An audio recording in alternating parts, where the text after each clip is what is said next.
Jai Jinendra, and welcome to Arihanta Institute's Voices in Compassion Studies speaker series.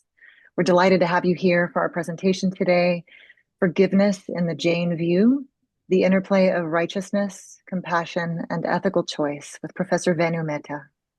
I'm Deanna Hewlett, the Academic Project Coordinator and a graduate student here at Arihanta Institute.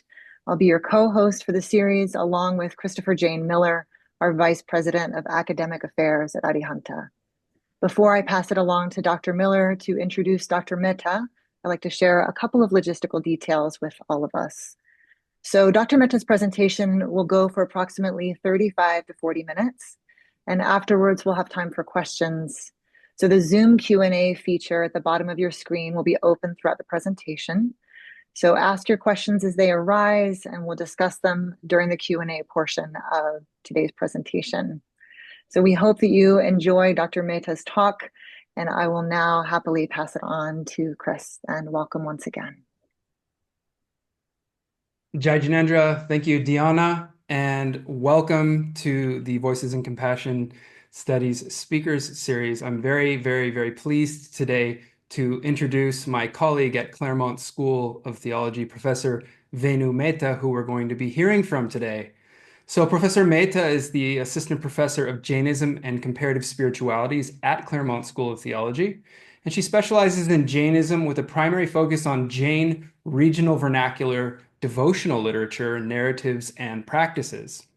Her Ph.D. dissertation investigates the devotion to the Jain Goddess Padmāvatī among the Shvetambar Murti Pujak Jains in Gujarat. Additionally, her work explores the Jain concepts of forgiveness and non-attachment. Her recent research also delves into Jain Hindu comparative theologies and spiritualities, particularly regarding goddess traditions. Professor Mehta was a Fulbright Fellow at Indiana University Bloomington in 2010 and 2011. She's authored an essay on Anekāntavāda, the Jain epistemology, in the volume Constructing the Pluriverse, The Geopolitics of Knowledge, which was published by Duke University Press. And she also published an essay on Jainism, ecology and ethics, and ecocultural ethics, critical essays, which was published by Lexington Books. She has authored a book, Learn Gujarati, a resource book for global Gujaratis, beginner's level, published by Charator University of Science and Technology in India. And Professor Mehta has earned her doctorate, her first doctorate, in multicultural education and literature from Sardar Patel University in India. So we are very pleased to have such a talented scholar presenting for us today on a very important topic. The title of Professor Mehta's talk in this Compassion Studies initiative is Forgiveness in the Jain View, the Interplay of Righteousness, Compassion, and Ethical Choice. And with that introduction, I will now hand it over to our dear colleague, Professor Venu Mehta at Claremont School of Theology. Welcome, Professor Mehta. Thank you, Professor Chris Miller. Thank you, Diana. Okay. Jai Jinendra. It is an honor to be here with you today to discuss one of the most profound and transformative virtues in Jainism, that is forgiveness. In a world filled with conflict, misunderstanding, and grievances, the power of forgiveness serves as a beacon of peace, guiding us towards inner tranquility and harmonious relationship. Jainism, one of the oldest spiritual traditions, teaches that forgiveness is not merely an act of kindness, but a fundamental principle that leads to self-purification and liberation. Moreover, forgiveness is deeply intertwined with compassion as it allows us to transcend anger and resentment, cultivating a heart that embraces understanding and non-violence. Today, we will explore the concept of forgiveness through three key sections: its philosophical foundation, and the way in which forgiveness is conceptualized in Jainism, its significance in Lord Mahavira's teaching, and inspiring stories from the treasure of Jain narrative literature that illustrate its transformative power.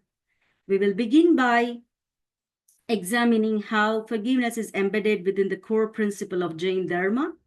Next, we will dwell into the teaching of Lord Mahavira, highlighting his own practice of exemplary endurance and compassion.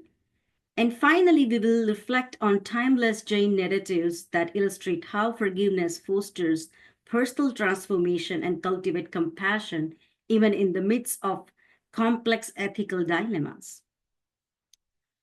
Let us begin by a quick overview of the term forgiveness in Indian language.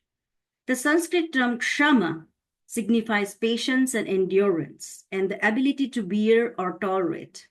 It conveys a sense of resilience, adaptability, and sustainability in various contexts. The term is often used to describe the capacity for tolerance and the strength to remain composed in challenging situations.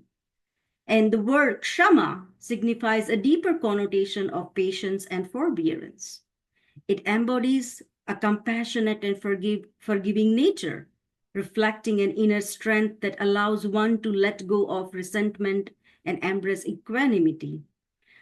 While we add the suffix vata or shila, for example, kshama vata or shamakshila, that is, and these words indicate a person who is patient, forgiving, and compassionate by nature. And finally, the term kshamapana, which you all must be very familiar with, means the act of seeking forgiveness, which is considered a vital spiritual practice in Jainism, reinforcing the value of humility, self-awareness, and non-violence. A deeper examination of Jain philosophy reveals that forgiveness is not just a moral quality, but an intrinsic aspect of dharma. In other words, forgiveness in Jainism is conceptualized as one of the virtues described in association with dharma. In Jain literature, dharma is described as the inherent nature of a being, that is vastu svabhava. It is important to note that dharma here is not used in common sense of religion. Instead, it refers to the principle of motion. When conscious object and other forms of matter have their own motion, it is dharma that facilitate this motion. To illustrate, think of a fish. While it has its own motion, that motion is only possible through the medium of water. Every object in the universe expresses itself and moves according to its nature, progressing through the medium of its svabhava. For the soul, its svabhava is its consciousness. However, when the soul becomes clouded by passions such as attachment, hatred, greed, known as kashaya, it deviates from its natural motion and moves through parabhava, a realm foreign to it, no longer in harmony with dharma. Forgiveness actually helps avoid getting caught in this kashayas or attachments or passions, and thus helps the soul stay with its inherent nature. This philosophical framework is further developed and explained in the Jain literature. For example, in Acharanga Sutra, it is said that the unwise keep sleeping, the wise are ever awake. Here, dharma is a form of self-awakening, being attuned to the self. Ignorance, on the other hand, is characterized by negative emotions like anger, greed, egoism, and attachment, krodh and lobh, man and maya. Furthermore, texts such as Dvadashanupreksha of Kundakundacharya, Kundakunda Anupreksha, and Tattva Sutra of Umaswati eloquently state that kshama or forgiveness is one of the 10 characteristics of dharma, the inherent nature of the soul. For example, in the text Dvadashanupreksha, it is said that the essential nature of any substance is dharma. The 10 virtues like forgiveness and others are the 10 characteristics of dharma. And the triple jewels such as right faith, right knowledge, and right conduct constitute dharma, and giving protection to living creature is also a dharma.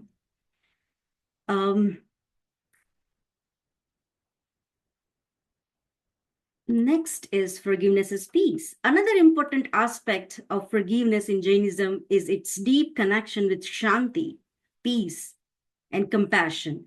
But first, let's explore forgiveness as peace or kshanti. In Jain philosophy, forgiveness is not an isolated virtue, but is deeply interconnected with the state and condition of peace. The Prakrit term khanti, meaning forbearance or ability to forgive, is closely related to the Sanskrit word kshanti, which signifies equanimity. Kshanti refers to the renunciation of anger and other passions, fostering an attitude of forgiveness and inner peace. This virtue is considered a key factor in influencing the influx of karma that brings about pleasant feeling or satavedaniya karma. According to the Tattvat Sutra, one of the foundational texts of Jain philosophy, Kshanti plays a vital role in self-discipline and spiritual progress. Additionally, Khamti and Kshama is often linked with Shanti as a state of equanimity and inner tranquility, reinforcing the Jain belief that true forgiveness is not just an act, but a state of mental and emotional balance that leads to self-purification and liberation. This way, the Jain view of Kshama, forgiveness, is not passive, but an active state of inner peace and equanimity. Beginning with the text Bhagavati Sutra, compassion is described in two forms, one involving activity and one involving self-restraint. Bhagavan Mahavir emphasized that true non-violence is rooted in self-restraint, making it ultimate form of compassion. In Jain philosophy, compassion is seen as a form of non-violence or ahimsa, but its defining characteristic is not about actively providing pleasure to others. Rather, it is about ensuring that no harm or pain is inflicted. Here, the idea of non-violence through self-restraint relates to adopting to the ethical practice of forgiveness, in which one does not inflict pain through anger, revenge, or hatred, but adopt to a true nature of forbearance. Later, the Tattvat Sutra expands on this idea, defining compassion as seeing the suffering of others as one's own and extending kindness towards all living beings. This concept is linked to satavedaniya karma, which governs the experience of pleasure and comfort. Interestingly, kshanti, forbearance, or kshama, forgiveness, is also a cause of satavedaniya karma, meaning that forgiveness itself is a form of compassion. When we forgive, we do not only bring peace to others, but also experience inner comfort and compassion to ourselves. Furthermore, Tattvat Sutra presents a profound reciprocal perspective.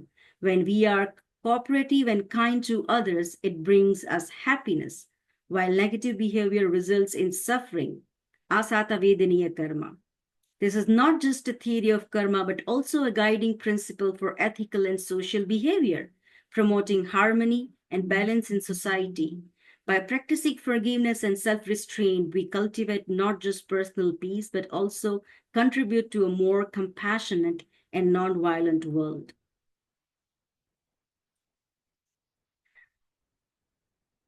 To conclude this part of my talk, I will discuss the profound relationship between forgiveness, kshama, and three foundational Jain principles: ahimsa, non-violence; Anekāntavāda, non-absolutism; and aparigraha, non-attachment. Jain philosophy is deeply rooted in the idea that ethical conduct and spiritual progress are interdependent. Forgiveness is not just a moral virtue, but a critical spiritual discipline that facilitates the practice of these three key principles. Following the Jain views, forgiveness is the inherent mechanism that sustains non-violence, the mental discipline that upholds non-absolutism, and emotional liberation that aligns not possessing any anger or resentment. For example, the principle of ahimsa is a cornerstone of Jain ethics, extending beyond physical harm to include non-violence in thoughts and speech. Forgiveness serves as the internal foundation for ahimsa and of ahimsa. It enables us to let go of anger, hatred, revenge, which are a subtle form of violence. Anekāntavāda, the Jain doctrine of non-absolutism, teaches that reality is multifaceted and that truth can be perceived from multiple perspectives. This principle fosters intellectual humility and tolerance, both of which are essential for true forgiveness. When we acknowledge that different individuals have varied perspective, backgrounds, and karmic influences, we become more inclined to forgive. Anger and judgment arise when we see only our own viewpoint as absolute. However, Anekāntavāda teaches us to help beyond rigid thinking and recognize that others may act from a different understanding or ignorance. Forgiveness then becomes an exercise in non-absolutism. It allows us to suspend our own ego-driven perspective and develop patience and empathy for others. Forgiveness is aparigraha. The Jain principle of aparigraha, non-attachment or non-possessiveness, extend beyond material possessions to include emotional attachments such as pride, ego, and grudges. Clinging to anger or desire for retribution binds us to negative karma and hinders spiritual progress. True forgiveness is an act of detachment. It involves letting go of past grievances and liberating ourselves from the cycle of emotional possessiveness and transgressions. Just as material greed keeps us bound to the world, holding on to resentment keeps us bound to suffering. By practicing forgiveness, we embody aparigraha by releasing emotional burdens and moving towards inner peace and spiritual clarity. The second part of my talk focuses on teachings of Lord Mahavira, the 24th Tirthankara. In this segment, we will explore Lord Mahavira's profound insight into forgiveness, not just as a principle, but as an extraordinary ethical experiment in human conduct. Bhagwan Mahavir's own life and decision on forgiveness serves as the highest example of how this virtue is to be practiced, particularly in the remarkable story of Shravat Anand and Ganadhar Gautam. Lord Mahavir demonstrated forgiveness in his own ascetic journey. Just a second. His ability to endure suffering without retaliation is epitomized in the trials he faced from the Yaksha or demigod Sangamaka or Sangama. Various specific episodes of Bhagavan Mahavir's austerities and upsarga, the attacks and calamities the Lord endured, appear in 11th and 12th century Jain mendicant and author Hemchandracharya's text Trishashti Shalaka Charitra.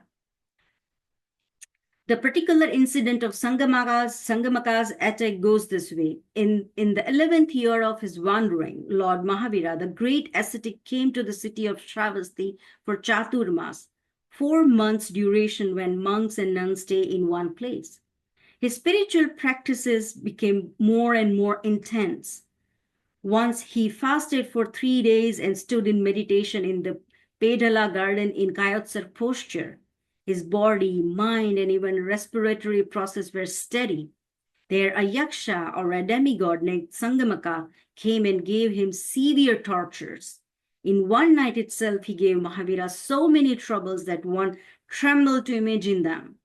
But the great ascetic remained unmoved. At that time, Mahavira was engaged in Sarvatobhadra Pratima, the highest kind of meditation. During this meditation, over a prolonged period, Lord Mahavira was subject to intense physical torment by Sangamaka.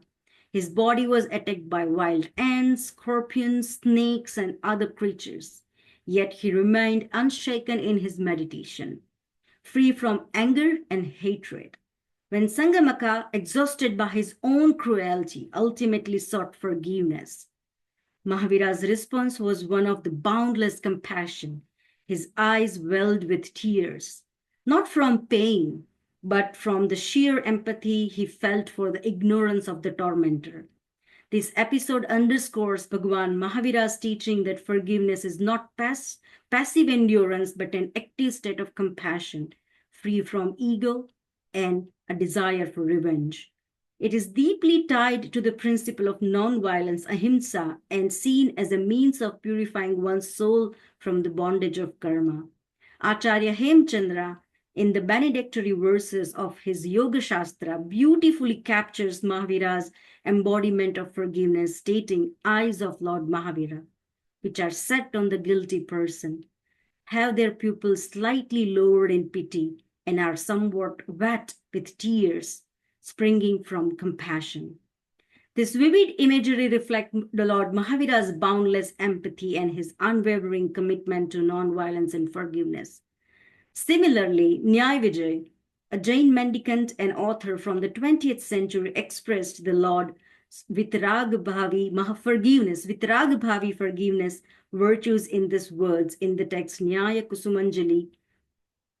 And he says, I praise that Lord Mahavira, the forgiving hero of the three worlds, Trilokya Veera Kshami, who endured more than once the pain of calamities or upsarga caused by cowherds and others, and the terrible outrages of the Forcious god Sangama, who having attained omniscience by removing the impurity in the form of beginningless sin, karmas, brought about the elevation of the universe by preaching.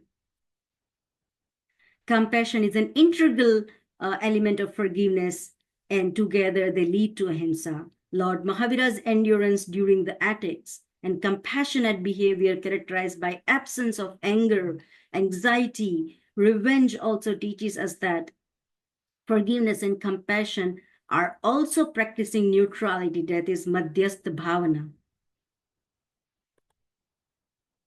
In another incident, Mahavir Swami teaches forgiveness that teaches us eternal strength of forgiveness in the fourfold community, Chaturvid Sangha, as well for the world. To learn more about this, let us explore the story of Shravaka Anand and Gandhar Gautam, which I would like to also subtitle as Forgiveness as an Ethical Experiment. This narrative is also one of the most extraordinary examples of forgiveness in the Jain history, and it is recorded in Upasaka Shakaha, one of the 12 Jain Agamas. This incident illustrates not only the practice of forgiveness, but also the humility and ethical rigor that Jain teachings demand from even the most revered figures. Shravak Anand, a devoted lay follower of Lord Mahavira, developed an extraordinary spiritual ability, Avadhi Jnana, that allowed him to perceive beyond the material world. When Gandhar Gautam, Mahavira's chief disciple, heard of this, he questioned the legitimacy of Ananda's attainment and advised him to perform atonement, prayashchitta, believing that such a vision was beyond the capacity of a lay person. However, when Gandhar Gautam later approached Lord Mahavira, the Lord affirmed that Ananda had indeed attained this knowledge. Recognizing his mistake, Gandhar Gautam immediately went to Ananda, seeking forgiveness. This act was a revolutionary ethical experiment in humility. An enlightened mendicant, revered as Mahavira's chief disciple, publicly admitted his mistake and bowing before a lay person to seek forgiveness. The story teaches us two crucial lessons. Forgiveness transcends hierarchy. Even a highly advanced monk must seek forgiveness when in error, demonstrating that no one is above ethical accountability. Second, truth over authority. Lord Mahavira upheld the principle of truth, even when it meant correcting his own closest and dearest disciple. His unwavering commitment to justice illustrates the impartial nature of Jain ethics. In the third and the final part of my talk, we will explore Jain narratives as an essential medium to understand forgiveness. These narratives offer valuable lessons not only from a religious perspective, but also for ethical purposes. Through the stories, Jainism conveys the transformative power of forgiveness in overcoming anger, pride, and attachment. Jain storytelling as a secular and religious tool provides a compelling framework to discuss the practice of forgiveness in everyday life. Here we examine three key stories, and we begin with the first one, and our title is as King Pradesh's Transformation. Our first tale comes from the Jain text Raj Prashaniya Sutra, a second Upanga. This tale centers on the King Pradeshi, a ruler, a king who initially denied the existence of soul and engaged in acts of cruelty and ego. However, after encountering the Jain monk Keshi Kumar Sharma, a revered Jain monk and disciple of Bhagavan Parshuranath, the 23rd Tirthankara, King Pradeshi underwent a profound transformation. While the king had performed several acts of cruelty on his people, he was once convinced to have a dialogue with Keshi Kumar Sharma, in which Keshi Kumar answered all his questions, clearing his doubts and speculation one after another. Towards the end of the meeting, he accepted the distinction between body and soul. He renounced his kingdom and embraced the life of an ascetic. Even when his own wife attempted to poison him, he remained composed and forgiving, demonstrating how self-realization can lead to ultimate compassion. This astonishing change in the life of King Pradesh is indeed unique. A person whose palm and sword were ever smeared with blood of others, one day welcomes death with equanimity, and that too without any anger or hatred for the person who mixed poison in his food. What we learn here is that self-realization leads to dissolution of ego and the practice of unconditional forgiveness. Our second story is central upon the prince Gajasukumal, who adopted the life of a Jain ascetic. The story of Gajasukumal, found in Antra Kridasha Sutra, exemplifies unwavering endurance and forgiveness. Born to Queen Devaki and King Vasudeva, Gajasukumal was a younger brother of Vasudeva Sri Krishna. Having been deprived of raising her other sons due to imprisonment by Kamsa, Devaki deeply cherished Gajasukumal, who was exceptionally delicate and raised with immense care as a prince. One day, Sri Krishna saw Soma, the beautiful daughter of a wealthy Brahmin named Somil, and found her to be a suitable match for Gajasukumal. Their engagement was arranged, and Soma was brought to the palace to be raised as a princess. However, fate had a different path for Gajasukumal. When Bhagavan Arishtnemi arrived in Dwarka, Gajasukumal attended his discourse. Deeply moved by his teaching, he felt an intense calling to renounce worldly life and become an ascetic. Despite Devaki and Sri Krishna's attempt offering him kingship, luxury, and happiness, Gajasukumal remained resolute. He was initiated into monkhood by Bhagavan Arishtnemi in a grand ceremony. Following his initiation, he sought permission to undertake austere ascetic practice and chose to meditate at Mahakal cremation ground, completely detached from bodily concerns. One evening, Somil passed by and saw Gajasukumal in meditation.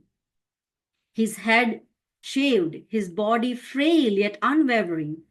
Overcome with anger, he believed his daughter's life had been ruined by Gajasukumal's renunciation.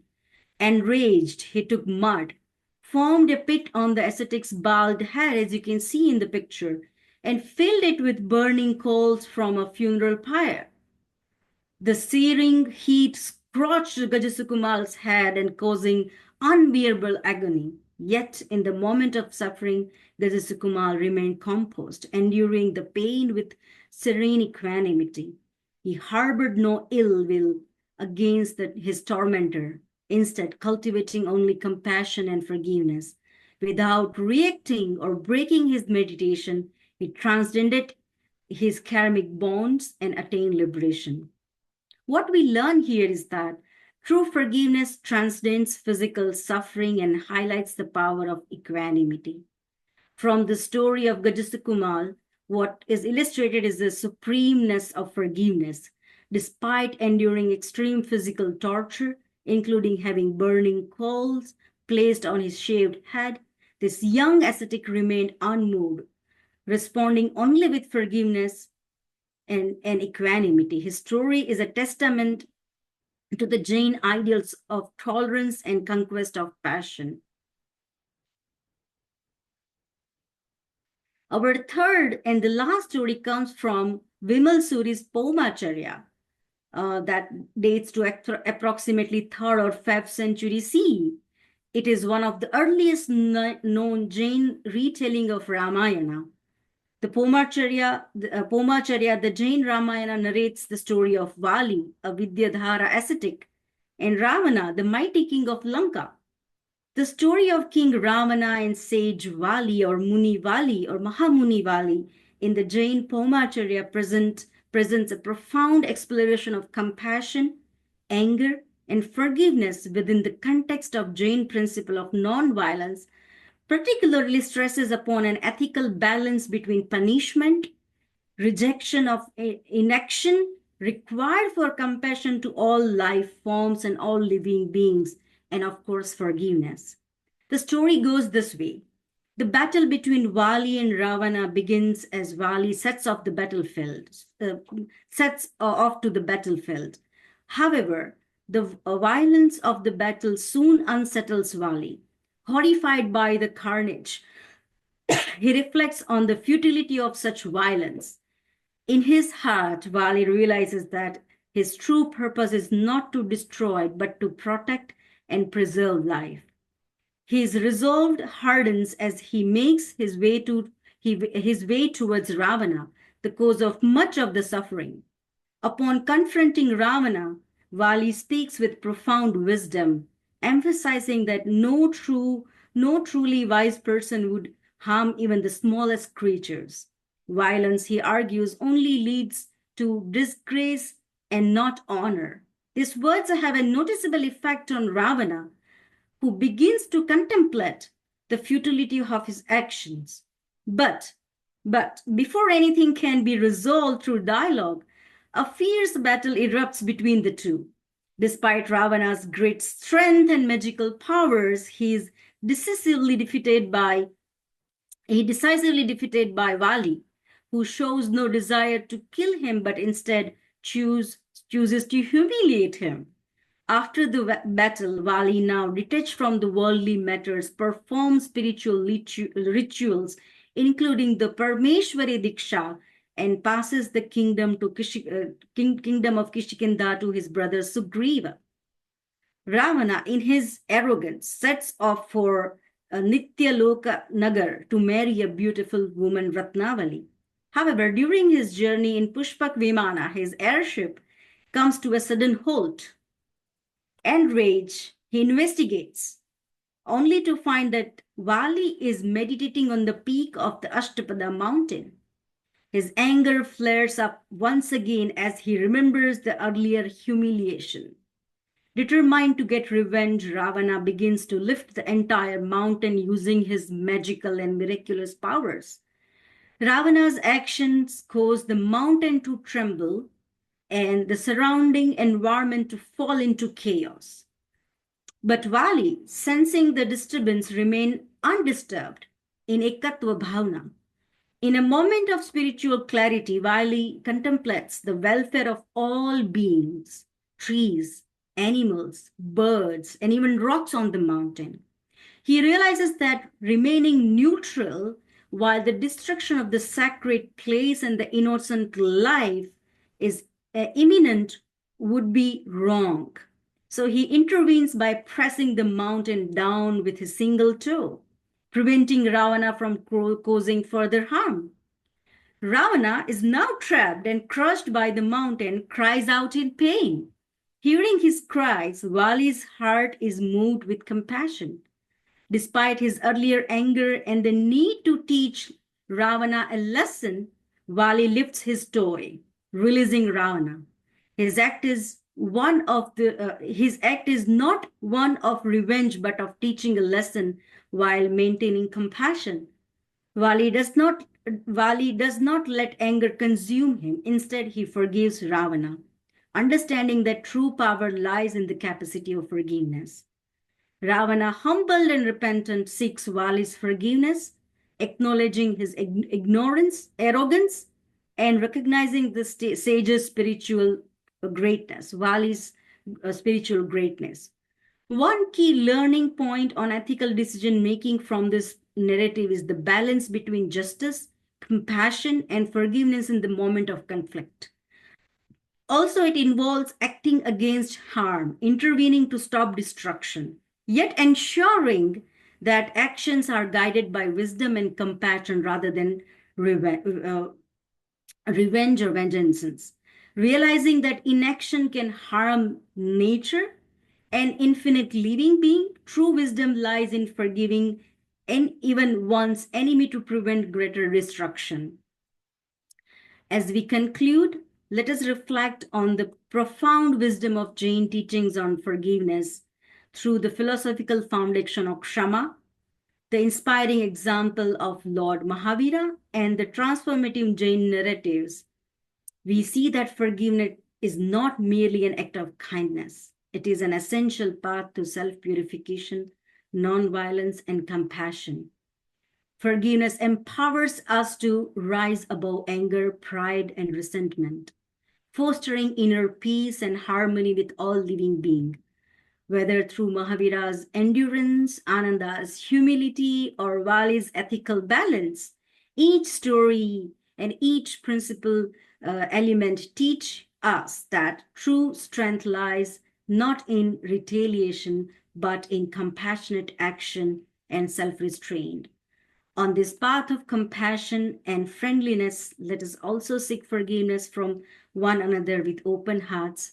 Michami Dukadam, thank you.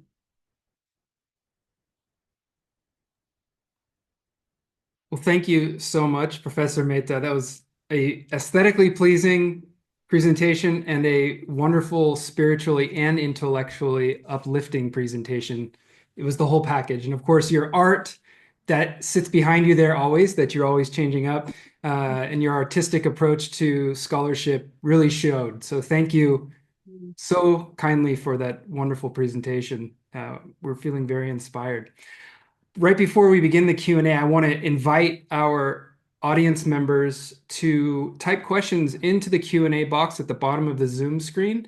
If you feel so inclined, we would love to hear from you and to give some questions to Professor Mehta to be able to answer here on behalf of the topic that she just spoke on. So Professor Mehta, if you don't mind, I will dive into the Q&A and I can read these questions for you if you like, and you can respond to them as we go along. So we have two questions from, I think it's Tenebrae J. The first is, although anger is one of the three poisons, is anger ever appropriate, such as when someone harms an animal before you? How is forgiveness possible in this circumstance? Yeah, that's a great question. And I guess our last story of Vali and Ravana has some teaching and some points for us to consider in that. And I would say that if we look at all the different situations and stories in Jain literature, either if it comes from life of Lord Mahavira or other Tirthankaras or Jainas or narrative literature, we will see that the focus is not only about not getting angry or not having anger as like poison or passion or sort of like kashaya, but they also teach us how you exactly behave in the condition, in the situation, what words you choose to speak when you want to convince somebody or you want to discuss something out. How you approach to the situation and condition, how you approach to the person who is in question, who has a doubt, who is actually the person who is tormenting someone. So in a very practical situation, such as like, is anger appropriate when someone sees that an animal is harmed before you? Definitely, you like from a as a usual person, we feel anger and we try to approach the person who is tormenting the animal. But the point is that your approach, your words, when you try to convince someone, should also be compassionate in a way that you're not exactly taking a revenge or showing your hatred or anger towards the person, but you are being compassionate while explaining the thing.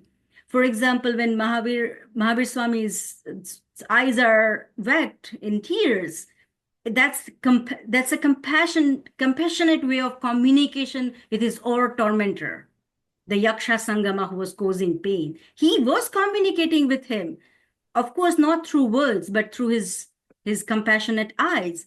So, and I also faced this question several times that, we get angry when we see animal being harmed. And so I guess that would be the best way to definitely intervene. And that's the story from Vali and Ravana that teaches us. Definitely you can intervene and not remain detached from what is happening, but with compassion. Thank you. And one more follow-up question from the same participant. Having equanimity and even forgiveness in the face of torment makes sense, anatta, okay? But what action is appropriate, as, for example, I think when your wife tries to poison you in the story that we saw, or you have someone heaping coals on your head? Surely no action at all can lead to death. I think meaning it shouldn't Can lead lead to to death. that. Yeah, yeah, and not helping any other sentient beings. So I don't know if you want to respond to that. So this is not about the other sentient beings, meaning like animals and other life forms than human.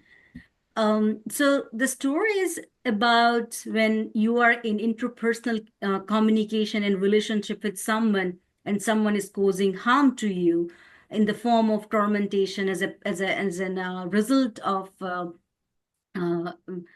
aiming to take any revenge or express hatred or ego. Definitely, the story tells us that is it the most appropriate way is to forgive the person, because basically the foundation of Jainism is to attain the final goal. The final goal is to be attained is liberation, leaving out the cycle of life and birth, right? That is samsara. You definitely want to get out of that. If one chooses to, remain in the cycle of hatred and like ego and pride, and I want to take revenge because my wife poisoned me or someone has hurt me by putting coil, and then you remain in the cycle and you meet the person again and again, and then you continue the cycle. But technically, we also look at the context of the stories in which, for example, the king was poisoned by his wife, and wife was angry because he did not want his husband to become an ascetic. Maybe she wanted him to remain a cruel king forever, right?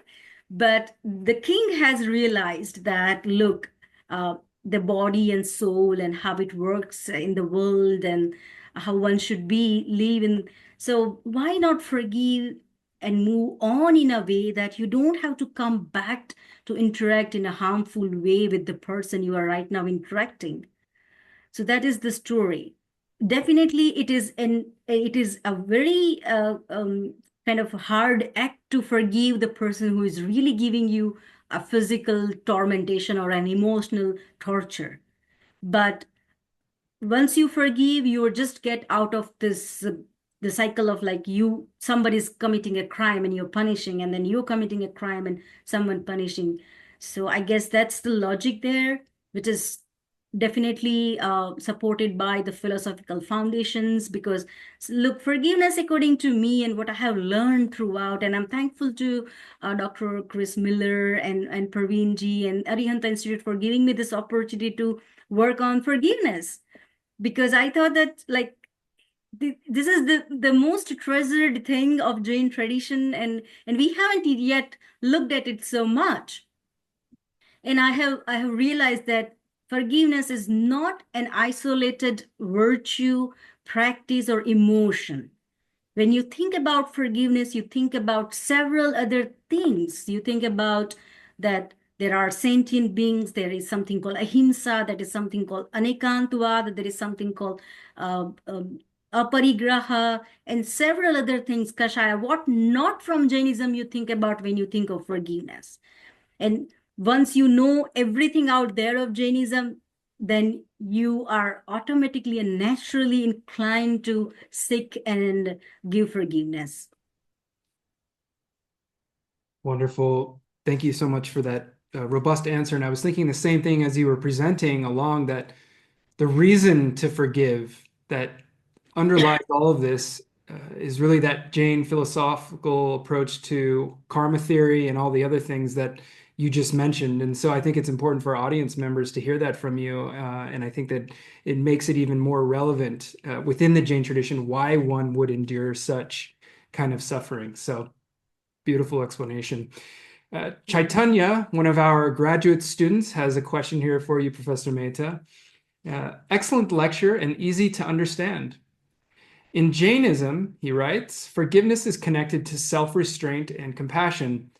How can modern people develop these qualities when faced with conflicts in daily life, and why might this be challenging? And I really like this question because it really points to the engaged aspect of this, of how do we apply this in our everyday lives, basically.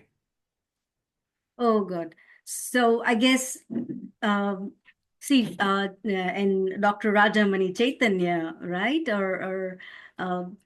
And he'll be in today's class, which is a class on forgiveness in Jainism and Christianity that we teach at our CST AI Jain Studies program. So the first thing is like self-restraint, and which is, I guess, the most difficult or challenging aspect for human being as we live in this modern world. We are continuously working. We are meeting people. In one single day, we are set into several complex and unimaginable situation. And I personally, what I have learned by going through the literature, Jain literature, while exploring more on forgiveness, what I have first personally learned, and that I can only suggest to you, is that you first work on the self-restraint and a sort of like completely detached emotional state in which you don't feel that you are being, how we use in social media, you're being poked or you're being tortured. Our first reaction comes when someone pokes us and we start to respond to that.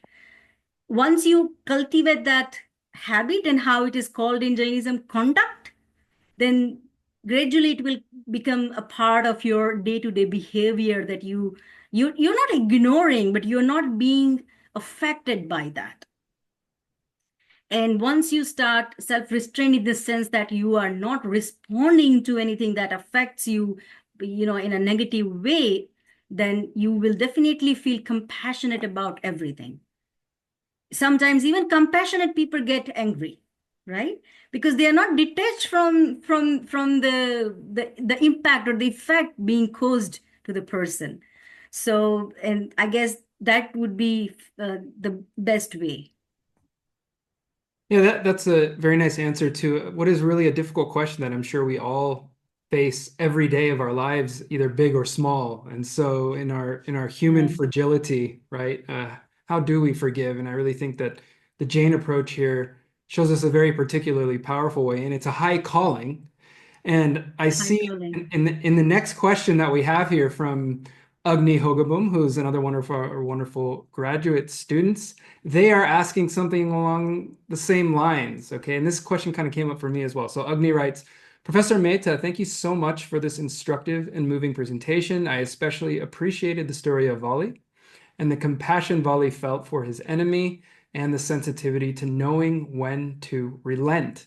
Like Professor Miller said, this was so aesthetically wonderful. Yeah, we'll once again look at your paintings behind you there.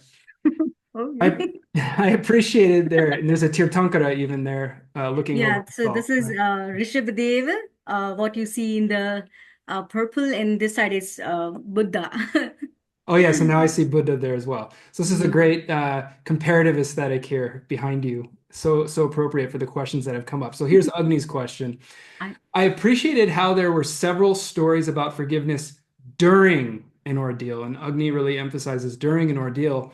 In the West, it seems we use forgiveness as a power play. For example, I will forgive you only after you admit you are wrong. So forgiveness then is looked at as a weak or naive. How might forgiveness and justice, that is the redress of harms committed, work together in Jain philosophy? That is the redress of harm committed. So this question often comes in the conversation on discussions on forgiveness, the issue of justice, in a sense that in the West, the forgiveness is much more related to the concept that I can forgive, or we forgive each other only when we communicate that we have done wrong, and we accept the crime or error or the act, and that becomes automatically in the form of justice. Whereas from my understanding, the Jain view of justice is it takes turn when the forgiveness takes place, and it does not require reciprocation or response from the other person, because the Jain concept of forgiveness rests upon the principle that it's more important for you to seek forgiveness than someone to give you forgiveness. At first, definitely it entails that both the parties forgive each other at the same time, or eventually when that happens. But once you seek forgiveness without, or you give forgiveness without other person's response or contributing to the conversation, you are automatically working with your soul. Because again, Agni, I would repeat this thing, that we have to remember one thing, that forgiveness is not an isolated concept like how we understand it in the West or in our secular life. In the Jain view, it is an association of karma, the concept of soul, the theories of life and death, meaning the theories of karma in the Jain tradition. It's because you're not, when you're working with forgiveness, you're not only working with your social relationships or communication, you're also simultaneously working on your soul. And it's not about someone being selfish about one's soul's progression or a spiritual upliftment. But if your soul is not in a bliss, and we often say happiness for the Kranti, but not in bliss, you keep on coming back with forgiveness. So the concept of forgiveness and justice, or retributive justice or restorative justice, that has been several times and questioned by people when we talk that in Western context. But I guess the concept of justice is very different here. It's about, and take it in a way that concept of justice is ahimsa for Jainism. Once it is forgiven, it replaced by the condition of ahimsa or non-violence. That itself is justice. What else do we need in our life other than peace and non-violence? And I guess that's justice. Yeah, I really appreciate how you distinguish it from the kind of models we are accustomed to in our daily lives, particularly in Western cultures. The way that we make certain assumptions about what forgiveness and justice are, it's quite different from this karmic understanding that you've described here. And one of the things that really stood out to me, maybe one of the last things I was interested in knowing from you in the last few minutes here, is like, I don't really see people asking for forgiveness here, except Tirthankara did, right? So only those at the highest stage are the ones even willing to ask for it, because it takes such humility to do so. And what I really see here instead is that forgiveness is a kind of disposition that you embody kind of preemptively, even before anything happens, knowing that karma will play itself out and things will happen to you, and the things that do happen to you are already sort of need to just be, from a spiritual perspective, from the perspective of the soul, need to be forgiven. It's a very pragmatic approach to spirituality, so that you can kind of absolve yourself of the karma. And one of the things I heard come up in the story of Vali and Ravana that stood out to me with regard to practice. Okay, so once again, I'm bringing it back to a kind of practical dimension here. You mentioned Ekatva Bhavana as a practice that Vali undertook. I didn't know if you would say more about that to our audience, and maybe how they would kind of incorporate something like that into their own daily practice as a bhavana, as a disposition to kind of embody a way of being.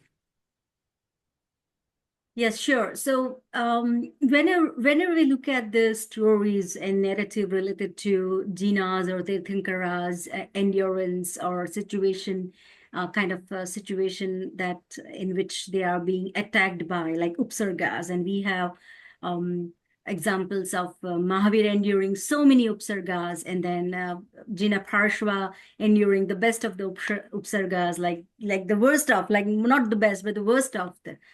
In all these cases, what happens with these individuals who are Tirthankaras, like the victorious ones, the liberated souls, that they do not react to anything. Neither they react to being tortured.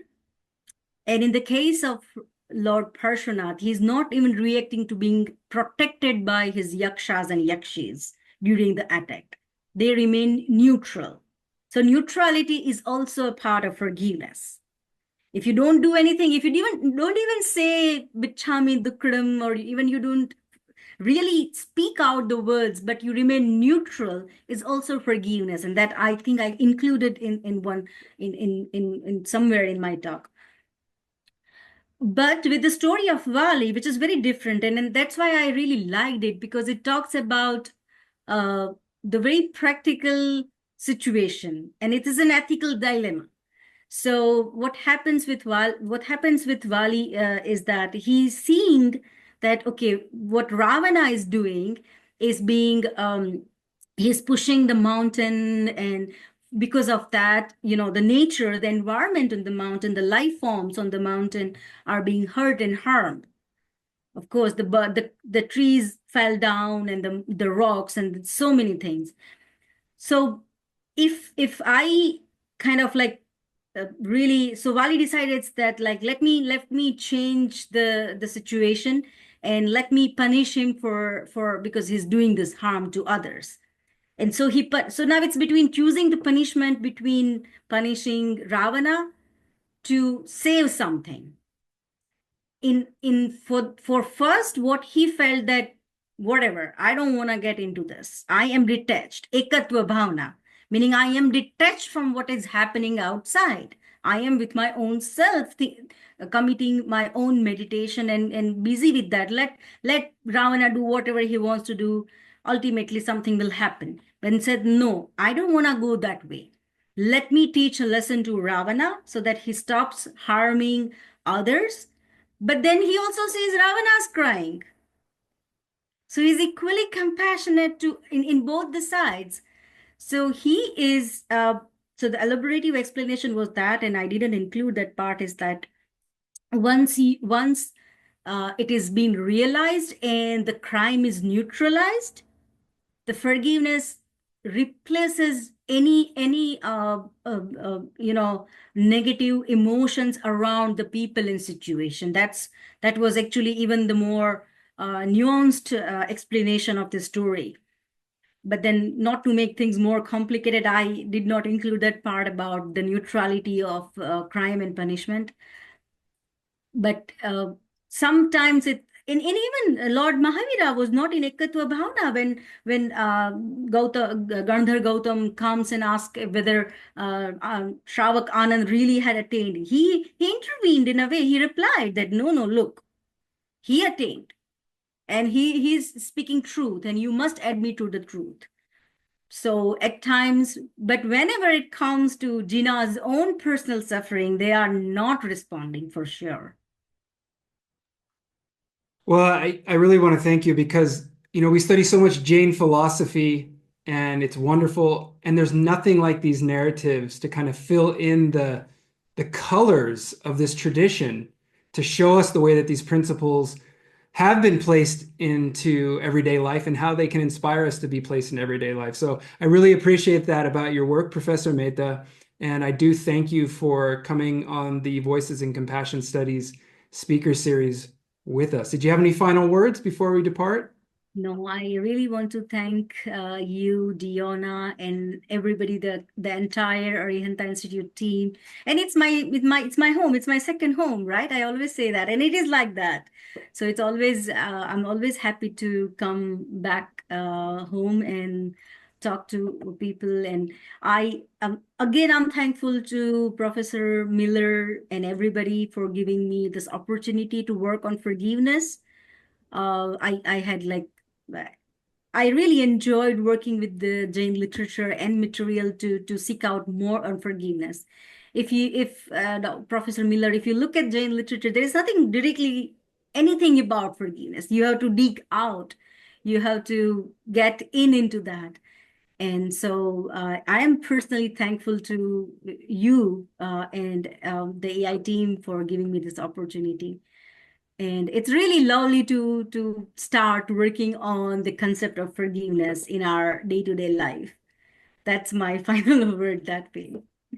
Well, thank you for those final words, Professor Mehta. It was wonderful to have you, and we look forward to your course that will be coming out in the next couple of weeks here on forgiveness, focusing on these topics.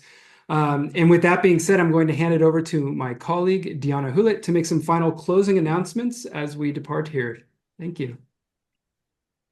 Great. Thank you, Dr. Miller, and thank you, Professor Mehta. The link for Professor Mehta's upcoming course, which is self-study and launches on March 3rd, is in the chat, so feel free to explore that. And I just wanted to also say thank you for joining us today and being a part of our Voices in Compassion Studies talk with Professor Venu Mehta.